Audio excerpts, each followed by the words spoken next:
So dear friends, అందరికీ మన ఛానల్కి స్వాగతం. మనం ట్రై మెథడ్స్లో భాగంగా సైన్స్ పెడగాజీ సంబంధించిన ఇది 6th వీడియో. సో 5th వీడియోలో కూడా మనకు తెలిసిందే విజ్ఞాన శాస్త్ర బోధనా పద్ధతులు. మనం అంతకుముందు వీడియోలో కూడా science approaches of teaching of science మనం చూసాం. అందులో కూడా మనం ప్రక్రియాత్మక ఉపగమం, అదేవిధంగా కృత్యాధార ఉపగమం, తర్వాత ఇండక్టివ్ అప్రోచ్, డిడక్టివ్ అప్రోచ్, అదేవిధంగా చైల్డ్ సెంటర్డ్ అప్రోచ్, తర్వాత టీచర్ సెంటర్డ్ అప్రోచ్, కన్స్ట్రక్టివిస్ట్ అప్రోచ్లను మామూలుగా 2 వీడియోస్గా డెవలప్ చేసుకున్నాం. తర్వాత ఏంటంటే బోధనా పద్ధతులు, ఏదైతే విజ్ఞాన శాస్త్ర బోధనా పద్ధతుల్లో ఇది 2వ వీడియో. ప్రీవియస్ వీడియోలో కూడా మనం ప్రాజెక్ట్ పద్ధతిని గురించి తెలుసుకున్నాం. అదేవిధంగా హ్యూరిస్టిక్ మెథడ్, అన్వేషణాత్మక పద్ధతి గురించి కూడా తెలుసుకున్నాం. శాస్త్రీయ పద్ధతి గురించి 3 పద్ధతులను గురించి నేర్చుకున్నాం. నెక్స్ట్ ఈ పద్ధతులను మనం ఇందులో తెలుసుకోబోతున్నాం. So these are very very important. Bit ఎక్కడికి వెళ్ళినా ఫ్రేమ్ కావచ్చు, ఎట్లనైనా ఫ్రేమ్ కానివ్వండి, బట్ మనం చేయడానికి తెలుసుకుంటే చాలు. సో ఈరోజు వీడియోలో కూడా మనం 2 పద్ధతులు, బోధనా పద్ధతుల్లో ఒకటి కృత్య పద్ధతి లేదా కృత్యాధార పద్ధతి అంటారు. అదేవిధంగా ఇంకొకటి ఏంటి అంటే 5 నమూనా పద్ధతి. 5 నమూనా పద్ధతి. అయితే ఈ మెథడ్స్ అన్నీ మనకు ఈవీఎస్ టెక్స్ట్ బుక్లో, ఈవీఎస్లో కూడా కానివ్వండి, తర్వాత సైన్స్లో కూడా కానివ్వండి కామన్గా ఉన్నాయి. ఒకసారి గమనించుకోవాలి, వెరీ కావద్దు. పద్ధతులు కామన్గా ఇచ్చాడు మనకు. సో ఇది కామన్, రెండింటిలో కామన్గా ఉన్నాయి. సో అందుకోసం దయచేసి కొంచెం కాషియస్గా ఉంటే ఆల్మోస్ట్ సైమల్టేనియస్గా 2 కంప్లీట్ అవుతున్నట్టే అవుతుంది. ఏదైనా మనం టాపిక్లోకి వెళ్ళే ముందు ఎవరైనా కనుక మన ఛానల్కి ఇప్పుడే వచ్చినట్టయితే సబ్స్క్రైబ్ చేసుకోకపోతే తప్పనిసరిగా సబ్స్క్రైబ్ చేసుకోవాలని వేడుకుంటూ సో దీనిలోకి ఎంటర్ అవుతున్నాం. కృత్య పద్ధతి లేదా కృత్యాధార పద్ధతి. మనం ఇంతకుముందు ప్రీవియస్లో మామూలుగా కృత్యాధార ఉపగమం, మామూలుగా యాక్టివిటీ అప్రోచ్ నేర్చుకున్నాం. ఆల్మోస్ట్ ఇది ఏమవుతుందంటే పద్ధతిగా మారుతుంది అంతే, కృత్య పద్ధతి అంట. సో ఇక్కడ అప్రోచ్ అంటే మనం తెలుసుకున్నాం. ఫర్ ఎగ్జాంపుల్ అప్రోచ్ అంటే మనం గమ్యాన్ని చేరుకోవడానికి ఎంపిక చేసుకునే మార్గాన్ని అప్రోచ్ అంటారు. అదేవిధంగా ఇక్కడ మామూలు ఏంటి అంటే మన లక్ష్యాన్ని లేదా గమ్యాన్ని చేరడాన్ని ఎంపిక చేసుకునే పద్ధతి ఏదైతే ఉంటుందో బోధనా పద్ధతి అనేది ఇక్కడ ఇందులో మెన్షన్ చేయబడుతుంది. ఏదైనా ఇది కృత్య పద్ధతి, యాక్టివిటీ మెథడ్. సో దీనిలోకి వెళ్ళి డైరెక్ట్గా క్వశ్చన్ వస్తాయి. ప్రాథమిక స్థాయిలో కూడా ఉపయోగించే బోధనా పద్ధతి ఏంది?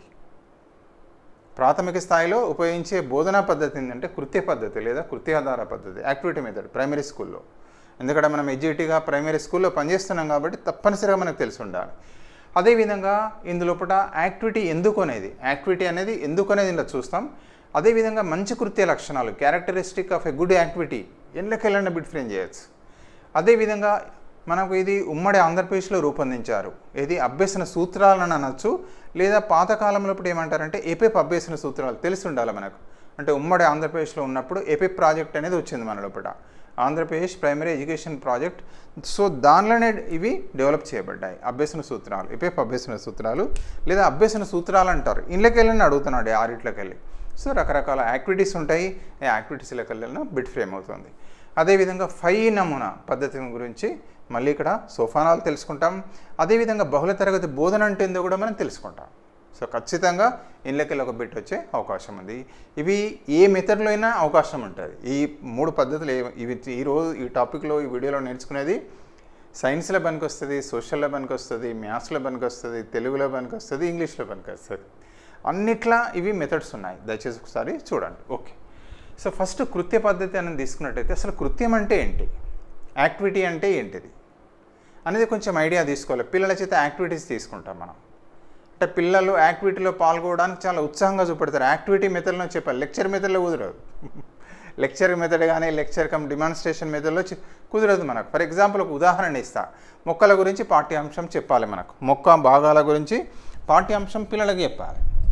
సో నేను ప్రీవియస్లో చూసాం, మనం మొక్క భాగాలను ఏం చేస్తాము అంటే రకరకాల లెక్చర్ మెథడ్లో చెప్పవచ్చు, పటం గీసి చెప్పవచ్చు, లేదా ప్రత్యక్షంగా మొక్కను చూపెట్టి అందులో ఏ భాగాలు ఉంటాయో వివరించి చెప్పవచ్చు.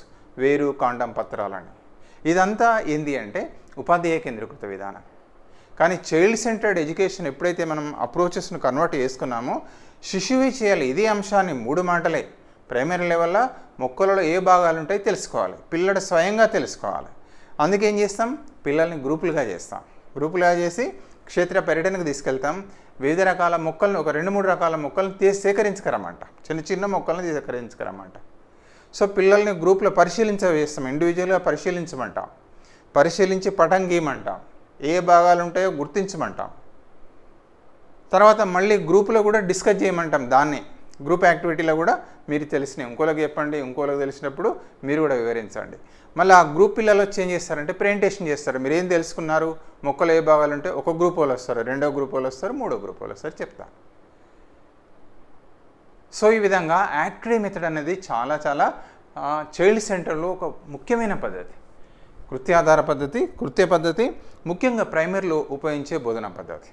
సరే, ఏదైనా యాక్టివిటీ ఎందుకు, నెక్స్ట్ క్వశ్చన్ చూద్దాం. యాక్టివిటీ ఎందుకు? Activity leads experiences leads to behaviour change. So TLP యొక్క ముఖ్యమైన ఆశయం అదే కదా. టీచింగ్ లెర్నింగ్ ప్రాసెస్ మీకు తెలిసిందే. టీచింగ్ లెర్నింగ్ ప్రాసెస్లో ఏమేమి ఉంటాయి టీఎల్పీలో కూడా మీకు అంటే బోధనా అభ్యసన ప్రక్రియ ఏదైతే ఉంటుందో దాన్ని టీఎల్పి అంటాం. ఫస్ట్ ఏమంటాం ఆబ్జెక్టివ్స్, లేకపోతే అకాడమిక్ స్టాండర్డ్స్ ఏఎస్, వీటిని సాధించాలి మనం కదా. అదేవిధంగా రెండవది ఏమంటామంటే లెర్నింగ్ ఎక్స్పీరియన్సెస్ అంటాం, లెర్నింగ్ ఎక్స్పీరియన్సెస్. అదేవిధంగా మూడవది తీసుకున్నట్టయితే మూల్యాంకనం, ఎవాల్యుయేషన్, లేదా దీన్ని సిసి అంటారు. ఈ మొత్తం ప్రాసెస్ని ఏమంటారంటే టీఎల్పి అంటారు, teaching learning process. TLP teaching learning process అంటాం మనం. ఈ విధంగా బోధనాభ్యసన ప్రక్రియ లోపల తీసుకున్నట్టయితే ఏవైతే మనం మన లక్ష్యాలను సాధించాలి, ఎట్లా సాధిస్తాం? అభ్యసన అనుభవాల ప్రవర్తన మార్పులు సాధించాలి. మన లక్ష్యం ఏంటి అంటే అకాడమిక్ స్టాండర్డ్స్ సాధించాలి, విషయ అవగాహన కావాలి, పిల్లలను పరిశీలింపజేయాలి, ప్రశ్నింపజేయాలి, పరికల్పనలు చేయించాలి, బొమ్మలు గీయాలి, అవునా కదా. సో ఇంతకు ముందట యాక్టివిటీ చూడండి, మొక్క గురించి మనం పిల్లల్ని ఫీల్డ్ ట్రిప్కి పంపాం, మొక్కలను సేకరించకరమ్మన్నాం, మొక్కలను మామూలుగా పరిశీలింపజేసాం, డ్రాయింగ్ గీసాం. అదేవిధంగా పిల్లలు వివరించారు వాళ్ళు ఎన్ని అకాడమిక్ స్టాండర్డ్స్ లోపల లెర్నింగ్ ఇండికేటర్స్ అచీవ్ చేసాం, ఎన్ని అకాడమిక్ స్టాండర్డ్స్ అచీవ్ చేసాం, అవన్నీ activity. For example field trip వెళ్ళారు కదా, అది యాక్టివిటీ. మొక్కలను సేకరించుకొచ్చారు కదా, అది కూడా ఒక యాక్టివిటీ. అదేవిధంగా సేకరించి పరిశీలింపజేసి పటాలు గీస్తారు, అది కూడా ఒక యాక్టివిటీ. మళ్ళీ గ్రూప్ వచ్చి గ్రూప్ యాక్టివిటీ అంటాం. గ్రూప్లో వచ్చి వాళ్ళు ఏం చేస్తారంటే గ్రూప్ ప్రెజెంటేషన్ చేస్తారు, అది కూడా ఒక యాక్టివిటీ. అదేవిధంగా మిగతా గ్రూపులు, ఒక గ్రూప్ చెప్పేటప్పుడు మిగతా గ్రూపులు వినాలి, అబ్జర్వేషన్ చేయాలి, నోట్ డౌన్ చేసుకోవాలి వాళ్ళు ఏం చెప్తున్నారు. రెండో గ్రూప్ వస్తారు, మూడో గ్రూపులు ఇస్తారు. సమిష్టిగా అందరూ ఏంటంటే పూర్తి తరగతి పనిగా ఒక కోణంలో చెప్పచ్చు, వచ్చి వాళ్ళు విషయాన్ని నేర్చుకుంటారు. సో ఈ విధంగా కృత్యం దేనికి దారితీస్తుంటే అనుభవాలకు దారితీస్తుంది. ఈ అనుభవాలు ఏం చేస్తాయంటే ప్రవర్తన మార్పులు తీసుకొస్తాయి. అవి బ్లూమ్స్ టాక్సానమీ లోపల ఉన్న కాగ్నిటివ్ డొమైన్ కావచ్చు, ఎఫెక్టివ్ డొమైన్ కావచ్చు, సైకోమోటర్ డొమైన్ కావచ్చు. లేదా ఇప్పుడు మనం ఏం చేస్తున్నామంటే మన రాష్ట్రంలో కూడా వాటిని అకాడమిక్ స్టాండర్డ్స్ అంటున్నాం, విద్యా ప్రమాణాలు అంటున్నాం. లక్ష్యాలు వేరు, విద్యా ప్రమాణాలు వేరు వేరు కాదు, సేమే, ఇంటిగ్రేట్. సైన్స్లో ముఖ్యంగా ఏంటంటే ప్రాసెస్ స్కిల్స్ ఆ బ్లూమ్స్ టాక్సానమీలోని లక్ష్యాలను కలుపుకుంటే మనకు అకాడమిక్ స్టాండర్డ్స్ సులభంగా అవగానే అయితే మనం ప్రీవియస్ పీరియడ్లో చూసుకున్నాం. ఓకే, నెక్స్ట్ ఈ విధంగా యాక్టివిటీస్ తీసుకుంటే ఏమేమి ఉంటాయి చూసుకుంటే వివిధ రకాల కృత్యాలు. ఇప్పుడు చూసారా, క్షేత్ర పర్యటన కృత్యం ఉంటుంది. అదేవిధంగా నమూనాల ద్వారా వివరిస్తాం, అదేవిధంగా చార్ట్ ద్వారా వివరిస్తాం, నాటకీకరణం కావచ్చు, అదేవిధంగా స్నాప్ కృత్యం కావచ్చు, డామినో కృత్యం కావచ్చు, నిజప్రతులు, ఇప్పుడు మనం నిజమైన ముక్క చూపెట్టాం, రియల్ ఆబ్జెక్ట్స్ కావచ్చు, క్విజ్ కావచ్చు, స్టోరీ కావచ్చు, సాంగ్ కావచ్చు, ఏదైనా. జనరల్గా ప్రైమరీ పరిభాషలో ఏమంటారంటే ఆట పాట మాట అంటారు. పిల్లలకు ఏమి ఇష్టం? ఆటలంటే ఇష్టం. ఏమి ఇష్టం? మాటలంటే ఇష్టం, పాటలంటే ఇష్టం. నువ్వు చెప్పేదైనా వాళ్ళకి ఇష్టమైన రీతిలో చెప్పాలి మనం. ఓకే, ఇందులో పట్టిన వచ్చాయి. మరి యాక్టివిటీ అంటే యాక్టివిటీ ఎలా ఉండాలి, యాక్టివిటీ ఎందుకు అనేది ఇక్కడ చెప్తుంది. యాక్టివిటీ ఎలా ఉండాలి అంటే ఆసక్తిదాయకంగా ఉండాలి, క్యూరియాసిటీని డెవలప్ చేయాలి. పిల్లలకు యొక్క నేచర్ ఎట్లా అంటే క్యూరియసీ నేచర్ అంటారు. పిల్లలకు ఆసక్తిదాయకంగా ఉండాలి. ఫీల్డ్ ట్రిప్, క్షేత్ర పర్యటనకు వెళ్ళి మామూలు క్లాస్ రూమ్లో మొక్కల గురించి నేర్చుకునే బదులు, చాటు ద్వారా నేర్చుకునే బదులు బయటకు వెళ్ళి పరిశీలింపజేయమంటే పిల్లలు ఎంత ఉత్సాహం ఉంటారో చూడండి, క్యూరియాసిటీ. అదేవిధంగా ఆలోచింపజేసేదిగా ఉండాలి. మొక్కలన్నీ ఒకే రకంగా ఉంటాయా, మొక్కలలో భాగాలన్నీ ఒకే రకమైన భాగాలు ఉంటాయా, ప్రశ్నలు వేసి పంపిస్తాం మనం. అంటే దాన్ని మనం ఏం చేస్తాం, లెసన్ ప్లాన్లో రాసుకుంటాం అన్నట్టు. అంటే మామూలుగా ప్రొవోకింగ్ క్వశ్చన్స్ వేస్తుంటాం లెసన్ ప్లాన్లో. మళ్ళీ కూడా చూస్తాం, పిల్లల్ని ఏం చేస్తామంటే ఆలోచింపజేయదు, ప్రశ్నలు ఎందుకు వేస్తామంటే థింకింగ్ డెవలప్ కావాలి, ప్రొవోకింగ్ క్వశ్చన్ చేస్తాం అన్నట్టు. అదేవిధంగా అందరూ పాల్గొనేదిగా ఉండాలి. ఇప్పుడు ఫీల్డ్ ట్రిప్పే కానివ్వండి, గ్రూప్ యాక్టివిటీ కానివ్వండి, పిల్లలు అందరూ పార్టిసిపేట్ అవుతారు, అందరూ పాల్గొనేదిగా ఉండాలి. Scope to participate all the children. అదేవిధంగా నెక్స్ట్ విద్యార్థుల స్థాయి వయసుకు తగినదిగా ఉండాలి, పెద్ద పెద్దగా ఉండదు, వాళ్ళ స్థాయిని అదేవిధంగా ఏజ్ను ఆలోచించే మనం యాక్టివిటీస్ని డెవలప్ చేయాలి. కాగ్నిటివ్ లెవెల్ కావచ్చు, ఏజ్ అప్రాప్రియేట్గా ఉండాలి. అదేవిధంగా ప్రయోజనాత్మకంగా పర్పస్ఫుల్గా ఉండాలి. అదేవిధంగా లక్ష్యాలను లేదా విద్యా ప్రమాణాలను సాధించేదిగా ఉండాలి. ఇంకొకటి ఏంటి అంటే లక్ష్యాలు, మనం యాక్టివిటీ ఏదో వెళ్ళి చూసడం కాదు, లక్ష్యాలు లేదా విద్యా ప్రమాణాలను సాధించేదిగా ఉండాలి. Very very important. ఇవి మంచి కొద్ది లక్షణాలు అంటారు. మరొకసారి చూద్దాం. ఆసక్తిదాయకంగా ఉండాలి, ఆలోచింపజేసేదిగా ఉండాలి, విద్యార్థుల యొక్క స్థాయికి ఏజ్ అప్రాప్రియేట్, కాగ్నిటివ్ లెవెల్ అప్రాప్రియేట్గా ఉండాలి, అదేవిధంగా పర్పస్ఫుల్గా ప్రయోజనాత్మకంగా ఉండాలి, అదేవిధంగా అకాడమిక్ స్టాండర్డ్స్ లేదా ఆబ్జెక్టివ్స్ను సాధించేదిగా ఉండాలి. ఆర్ ఏఎస్ అంటాం, అకాడమిక్ స్టాండర్డ్స్ను సాధించేదిగా ఉండాలి.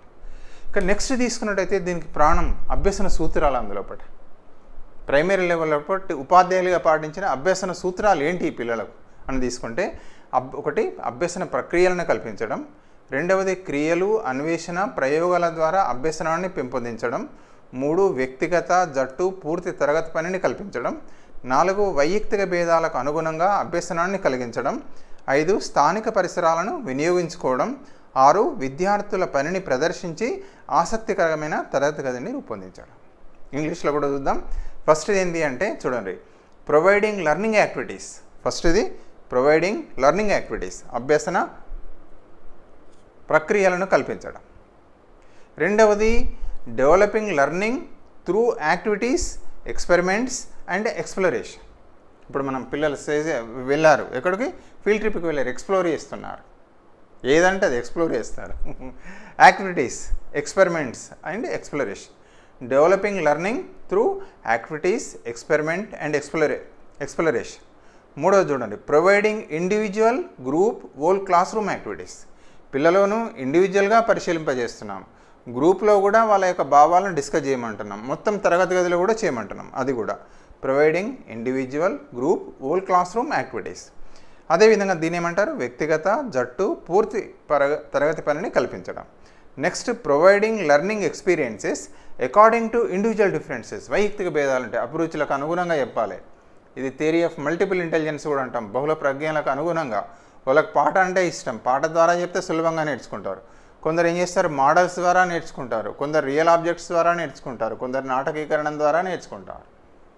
సో పిల్లల యొక్క అభిరుచులకు అనుగుణంగా, వైఖరులకు అనుగుణంగా, ఆసక్తులకు అనుగుణంగా మనం ఏం చేయాలంటే provide learning experiences according to individual differences. వైయక్తిక భేదాలకు కారణం ప్రజ్ఞ అనేది తెలుసు, అభిరుచులు అనేది తెలుసు, వైయక్తిక భేదాలని తెలుసు, సహజ సామర్థ్యాలని తెలుసు మనకు. అది ఎక్కడ మనకు ఆల్రెడీ సైకాలజీలో నేర్చుకున్నాం. సో ఈ విధంగా వైయక్తిక భేదాలకు అనుగుణంగా అభ్యసనాన్ని కలిగించాలి. నెక్స్ట్ స్థానిక పరిసరాలను వినియోగించుకోవడం, using local environment. Very very important. మనం మ్యాథ్స్ బోధించేటప్పుడు కానీ, సైన్స్ కానీ, ఏ సబ్జెక్టులోనైనా మ్యాథ్స్లో చూస్తేమేస్తే రాళ్లతోటి 1 2 3 4 5 చెప్తాం, లేదా పత్రాలను తీసేస్తాం. స్థానికంగా ఉపయోగించే మెటీరియల్. అదేవిధంగా మనం ఏమనుకుంటాం, మొక్కల గురించి, పుష్పాల గురించి, ఎన్విరాన్మెంట్ అంతా పరిసరం. అందుకే ఎన్విరాన్మెంటల్ ఎడ్యుకేషన్లో యూఎస్ఏ అంటాం. ఏంటిది, పరిసరాలను గురించి అవగాహన చేసుకోవడం. ఎట్లా, పరిసరాల ద్వారా అవగాహన చేసుకోవడం. ఎందుకోసం, పరిసరాల పరిరక్షణ కోసం. To understand the environment through environment for environment అంటారు. ఈవీఎస్లో మళ్ళీ కూడా తెలుసుకుంటాం. సో ఈ విధంగా పరిసరాలను ఉపయోగించుకోవాలి, స్థానిక పరిసరాలను వినియోగించుకోవడం, యూజింగ్ లోకల్ ఎన్విరాన్మెంట్. ఇక లాస్ట్ ఏంటంటే విద్యార్థుల పనిని ప్రదర్శించి ఆసక్తికరమైన తరగతి గదిని రూపొందించాలి. పిల్లలు చార్ట్స్ వేసుకొస్తారు, డిస్ప్లే చేయాలి క్లాస్ రూమ్ లోపల. పిల్లలు మోడల్ తయారు చేస్తారు, డిస్ప్లే చేయాలి. బులెటిన్ బోర్డ్స్ పెట్టుకోవాలి, చుట్టూ మనం ప్లానల్ బోర్డ్స్ చేసుకోవాలి. అందులో మనం ఏం చేస్తామంటే పిల్లల డ్రాయింగ్స్ కానీ ఏది ఉన్నా కూడా దానిలో పిన్ చేసి పెడితే ఎట్లా ఉంటుంది అంటే ఆసక్తిదాయకంగా ఉంటాయి. చూస్తాం కొన్ని క్లాస్ రూమ్లు అద్భుతంగా ఉంటాయి. చుట్టూ ప్యానల్ క్లాత్ తోటి బోర్డ్స్ పెడతారు, పిల్లలు చేసిన దాన్ని వాళ్ళ పేరు రాయించి ఆ చార్ట్ అయితే చార్ట్ ఏది చేసినా దానిలో స్టోరీ రాస్తారు, ఏదన్నా ఉండని పెడతాం, మనం ప్రదర్శన చేస్తాం. చాలా ఆసక్తిదాయకంగా ఉంటుంది. అదే విద్యార్థుల పనిని ప్రదర్శించి ఆసక్తికరమైన తరగతి గదిని రూపొందించడం. Creating interesting class room by displaying students works. So వీటిని ఏమంటారంటే ఏపీఎఫ్ అభ్యసన సూత్రాలు అంటారు. ఇండ్లకెళ్ళన్నా అడగచ్చు, దీనిలోకెళ్ళి 6 ఇస్తాడు, ఇంకోటి ఇదే పెడతాడు, ఇది ఏపీఎఫ్ సూత్రం కానిది ఏది. లేదా ఏ అభ్యసన ప్రక్రియలు కల్పించడం, బి 2 ఇస్తాడు, 2 3 ఇస్తాడు, 3 4 ఇస్తాడు, 3 దానిలో ఈ మొత్తం కల్పిస్తాడు 5 అన్నీ, లేదా మొత్తం ఏబిసిడి అని అంటాడు. సో ఎట్లా ఉంటుందంటే క్వశ్చన్ లెవెల్ డిఫికల్టీ లెవెల్ పెరుగుతుంది మనకు. 4 ఆన్సర్లు ఇచ్చి ఒక ప్రశ్నకు 4 ఆన్సర్లు ఇచ్చి ఒక ఎంపిక చేయమనొచ్చు, కొన్ని ఉంటాయి బిట్స్, కానీ మల్టిపుల్ ఆన్సర్స్ వచ్చే అవకాశాలు ఎక్కువ ఉంటాయి. సబ్జెక్ట్ మీద కమాండ్ ఉండాలి. ఈ విధంగా ఈ యొక్క యాక్టివిటీ ఏదైతే ఉంటుందో అన్నిట్లో ఉంటుంది. సైన్స్లో ఉంటుంది, సోషల్లో ఉంటుంది, మ్యాథమెటిక్స్లో ఉంటుంది. ఎన్లా తీసుకున్నా ఇది వస్తుంది. ఇది చాలా ఇంపార్టెంట్. మరొకసారి చూస్తున్నాం. ఎపిఎఫ్ అభ్యసన సూత్రాలు ఒకటి అభ్యసన ప్రక్రియలను కల్పించడం, క్రియలు, అన్వేషణ, ప్రయోగాల ద్వారా అభ్యసనాన్ని పెంపొందించడం. మూడవది వ్యక్తిగత, జట్టు, పూర్తి తరగతి పనిని కల్పించడం, వైయక్తిక భేదాలకు అనుగుణంగా అభ్యసనాన్ని కలిగించడం, స్థానిక పరిసరాలను వినియోగించుకోవడం. 6 విద్యార్థుల పనిని ప్రదర్శించి ఆసక్తికరమైన తరగతి గదిని రూపొందించడం. ఇంగ్లీష్లో కూడా చూద్దాం. ఒకటి ఏంటి అంటే ప్రొవైడింగ్ లెర్నింగ్ యాక్టివిటీస్ ఒకటి, రెండవది developing learning through activities, experiments and exploration. మూడవది providing individual, group, whole class room activities. 4 providing learning experiences according to individual differences. స్థానిక నెక్స్ట్ ఏంటంటే using local environment. Last one ఏంటంటే creating interesting class room by displaying students works. So ఇది APF అభ్యసన సూత్రాలు. ఇక examples వివిధ రకాల కృత్యాల మీద కూడా అడగచ్చు బిట్. ఇంతకుముందు ఒకసారి అడిగారు డామినో కృత్యం ఎందులో దేనికి సంబంధించింది అని అడిగాడు.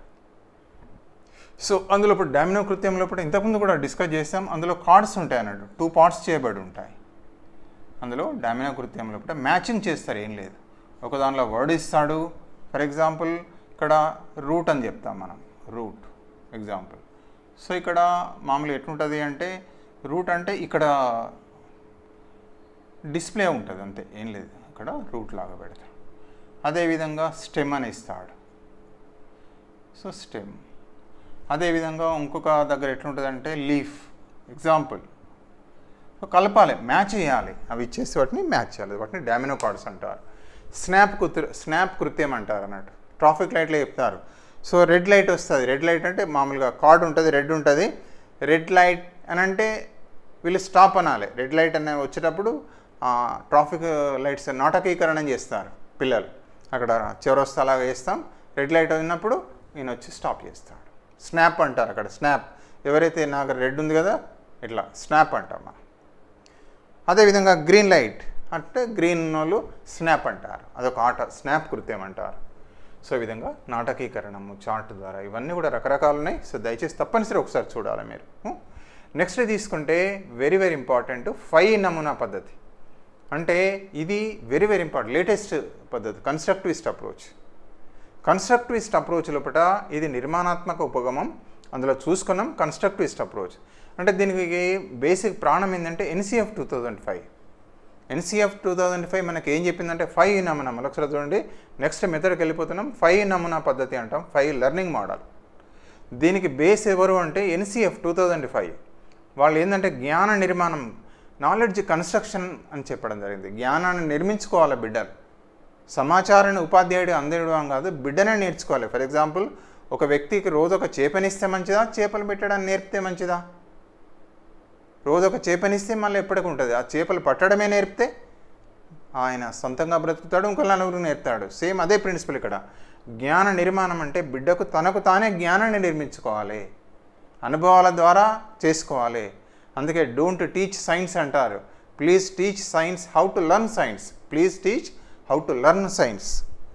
చూడండి, teach how to learn, how to learn.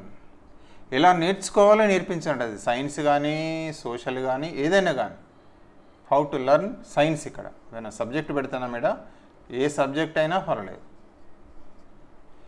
Teach how to learn, ఎలా నేర్చుకోవాలో నేర్పించండి అని చెప్పబడుతుంది. సో ఏదైనా ఈ 5 నమూనా లోపల తీసుకున్నట్టయితే ఇది కన్స్ట్రక్టివిస్ట్ అప్రోచ్లో ఇంపార్టెంట్ మెథడ్ 5 నమూనా పద్ధతి. ఇందులో ఏమున్నాయి అంటే 5E అంటున్నాం. 5E ఏంటి ఇవి? ఒకటవది ఇందులో సోపానాలు ఎంగేజ్, ఎక్స్ప్లోర్, ఎక్స్ప్లెయిన్, ఎలాబరేట్, అదేవిధంగా ఎవాల్యుయేట్. మరొకసారి చూద్దాం 5 ఏంటి ఇవి. 1 ఎంగేజ్, 2 ఎక్స్ప్లోర్, 3 ఎక్స్ప్లెయిన్, 4వది ఎలాబరేట్, 5 ఎవాల్యుయేట్. దీనిలో తెలుగులో 1 కృత్యంలో నిమగ్నం కావడం ఎంగేజ్. ఫర్ ఎగ్జాంపుల్ మనం పిల్లల్ని ఏం చేస్తున్నాం, ఫ్లవర్ గురించి పాఠం చెప్తున్నాం. ఫ్లవర్స్ని సేకరించకరమ్మంటున్నాం. ఒక 4-5 రకాల ఫ్లవర్స్ సేకరించకరండి, యాక్టివిటీస్లో ఇన్వాల్వ్ అవుతారు. ఎక్స్ప్లోర్ అన్వేషించి తెలుసుకోవడం. మళ్ళీ పిల్లల్ని ఏం చేస్తున్నాం, రకరకాల ఫ్లవర్స్ చూపెట్టి ఆ ఫ్లవర్లో ఏ భాగాలు ఉన్నాయో ఎక్స్ప్లోర్ చేయమంటున్నాం. వాళ్ళకి తెలిసిన వాటిని చూస్తారు. పటంగి ఏమంటారు, ఎక్స్ప్లోర్ చేయమంటాం. అదేవిధంగా ఎక్స్ప్లెయిన్ విశదీకరించమంటాం. అంటే పిల్లలు ఏం చేస్తారు, గ్రూప్ లోపల ఇంట్లో ఏమేమి భాగాలు ఉన్నాయో మామూలు ఎక్స్ప్లెయిన్ చేస్తారు. ఒకరి నుంచి ఒకరి నుంచి ఎవరు చెప్పుకుంటారు. అదేవిధంగా ఎలాబరేట్ విపులీకరించండి. విపులీకరించండి అంటే మామూలుగా సూక్ష్మ భాగాలను కూడా సూక్ష్మంగా పరిశీలించాలి. అంటే మనకు ఫ్లవర్లో తీసుకుంటాం. ఫ్లవర్లో తీసుకుంటే మనందరికి తెలిసిందే, ఫ్లవర్లో భిన్నమైన పార్ట్స్ ఉంటాయి మనకు. ఫ్లవర్ లోపల మామూలుగా రక్షక పత్రావళి ఉంటుంది, ఆకర్షణ పత్రావళి ఉంటుంది, అదేవిధంగా అండకోశం ఉంటుంది, కేసరావళి ఉంటుంది. సో ఈ విధంగా వేరు పార్ట్స్ వాళ్ళకు మామూలు ఏం చేస్తామంటే అక్కడ మనంగా టీచర్గా ఇంటర్వ్యూని అవుతాం. అదేవిధంగా తీసుకున్నట్టయితే ఏ పార్ట్ ఉన్నదో వివరంగా చెప్తామన్నట్టు. విపులీకరించడం అంటే చిన్న చిన్న భాగాలను కూడా సూక్ష్మ భాగాలను పిల్లలు చెప్తారు, కన్స్ట్రక్షన్ చేసుకుంటారు. అక్కడక్కడ మనం ఇంటర్వ్యూ ఇంకే చూడండి, ఈ భాగం ఏముంది, సంచిలాగా ఉన్నది, ఈ భాగాన్ని ఏమంటారు, విడిగా ఫర్ ఎగ్జాంపుల్ విడిగా కూడా చూడమంటాం. ఇట్లా చేస్తాం. సో దీని ఏంటంటే సూక్ష్మమైన ఎలాబరేట్ అంటే సూక్ష్మ అంశాలను కూడా పరిశీలించి విపులంగా చర్చించడం. అదేవిధంగా ఏంటంటే నెక్స్ట్ లాస్ట్ ఎవాల్యుయేట్ మూల్యాంకనం చేయడం. పిల్లలు ఏం నేర్చుకున్నారో మూల్యాంకనం చేయడం అనేది జరుగుతుంది. సో ఇందులో 5 స్టెప్స్ ఉన్నాయి. Engage, explore, explain, elaborate, evaluate. అంటే కృత్యంలో నిమగ్నం కావడం. ఎంగేజ్ అంటే నిమగ్నం, యాక్టివిటీలో నిమగ్నం అవుతారు. ఎక్స్ప్లోర్ ఒక ఎగ్జాంపుల్ ద్వారా గుర్తుపెట్టుకోవాలి. ఫ్లవర్స్ పిల్లల్ని సేకరించుకొస్తారు యాక్టివిటీలో. నెక్స్ట్ ఎక్స్ప్లోర్ చేస్తారు, ఫ్లవర్లు ఏమున్నాయో చూసి నేర్చుకుంటారు, ఎక్స్ప్లోర్ చేస్తారు. అదేవిధంగా ఎక్స్ప్లెయిన్, అందులో ఏమేమి ఉన్నాయో మామూలుగా ఎక్స్ప్లెయిన్ చేస్తారు, తోటి వాళ్ళతో ఆ గ్రూప్లో యాక్టివిటీలో చేస్తారు. మరి ఎలాబరేట్, అదేవిధంగా ఎలాబరేషన్ అంటే ఏంటంటే సూక్ష్మ విషయాలను కూడా ఇంకేమేమి ఉన్నాయో మిగతా వాళ్ళను చూసి గమనించి నేర్చుకుంటారు, ఎక్స్ప్లోర్ చేస్తారు. ఎలాబరేట్ సార్ ఇది ఎలాబరేట్ విపులీకరించడం అంటే సూక్ష్మ అంశాలను కూడా పరిశీలించి విపులంగా చర్చిస్తారు. 5వది ఎవాల్యుయేట్. సో ఈ సోఫానాలు ఇస్తాడు, సోఫానాలు ఇచ్చి వీటిని షఫిల్ చేస్తాడు, వరుస క్రమంలో రాయమంటాడు. సో ఎట్లయినా అడగచ్చు, అది గుర్తుపెట్టుకోవాలి. అదే రకంగా తీసుకున్నట్టయితే ఎగ్జాంపుల్ ఇప్పుడు ఇంతకుముందు చెప్పాము, పుష్ప భాగాలను తెలుసుకోవడం, మొక్కలు ఉన్న భాగాలను తెలుసుకోవడం, బ్రెడ్ తయారీ విధానాన్ని తెలుసుకోవడం. ఇక ఫైనల్గా తీసుకుంటే ప్రైమరీ లెవెల్లో ఒక పద్ధతి ఉంది, బహుళ తరగతి బోధనా పద్ధతి అంటారు, మల్టీగ్రేడ్ టీచింగ్ అంటారు. తెలిసి ఉండాలి, తెలిసి ఉంటే చాలు, క్వశ్చన్ మనకి ఎట్లన్నా రానియండి ఈజీగా సాల్వ్ చేసుకోవచ్చు. మల్టీగ్రేడ్ టీచింగ్ అంటారు. అంటే ప్రైమరీ లెవెల్లో 5 క్లాసులు ఉంటాయి, ఇద్దరమే ఉపాధ్యాయులు ఉంటాం, ఒక్కొక్కసారి ఒకటే ఉపాధ్యాయులు ఉంటారు. మళ్ళీ అది ఈవీఎస్లో నేర్చుకుంటాం, బట్ ఐడియా ఉండాలి. మల్టీగ్రేడ్ టీచర్ అంటే ఒకే సమయంలో కూడా మనకు for example 2nd, 3rd class వచ్చింది, లేదా 3rd, 4th వచ్చింది, 2 క్లాసులకు కలిపి మనం చెప్పాల్సి వస్తుంది. సో ఈ విధంగా ఒక ఉపాధ్యాయుడు ఏకకాలంలో 1 కన్నా ఎక్కువ తరగతులకు బోధించడాన్ని ఏమంటారంటే మల్టీగ్రేడ్ టీచింగ్, బహుళ తరగతి బోధన అంటారు. Very simple. ప్రైమరీ లెవెల్లో మ్యాక్సిమం టీచర్ల సంఖ్యను బట్టి 30 మంది విద్యార్థులు ఉంటే 30 వరకు ఉంటే 2 ఉపాధ్యాయులు, 31 తర్వాత ఉంటే 3 వస్తారు. మీకు తెలిసిందే ఆర్టీ రైట్ ఎడ్యుకేషన్ యాక్ట్ ప్రకారం 30 వరకు 2 ఉండాలి. 30 దాటితే 30 నుంచి వెళ్ళి 60 వరకు ఎందరు ఉంటారంటే 3 ఉంటారు. మరి 5 క్లాసులు ఉంటాయి. సో అట్లా ఆటోమేటిక్గా ఏంటంటే కంపల్సరీగా 2 క్లాసులు వస్తాయి మనకు కొన్ని సందర్భాల్లో. సో దాన్నే ఎట్ ఏ టైంలో 1 కన్నా ఎక్కువ క్లాసులకు పిల్లలకు బోధించడం, తరగతులకు బోధించడాన్ని బహుళ తరగతి బోధన అంటారు, మల్టీగ్రేడ్ టీచింగ్. ఒక ఉపాధ్యాయుడు ఏకకాలంలో 1 కన్నా ఎక్కువ తరగతులకు బోధించడం.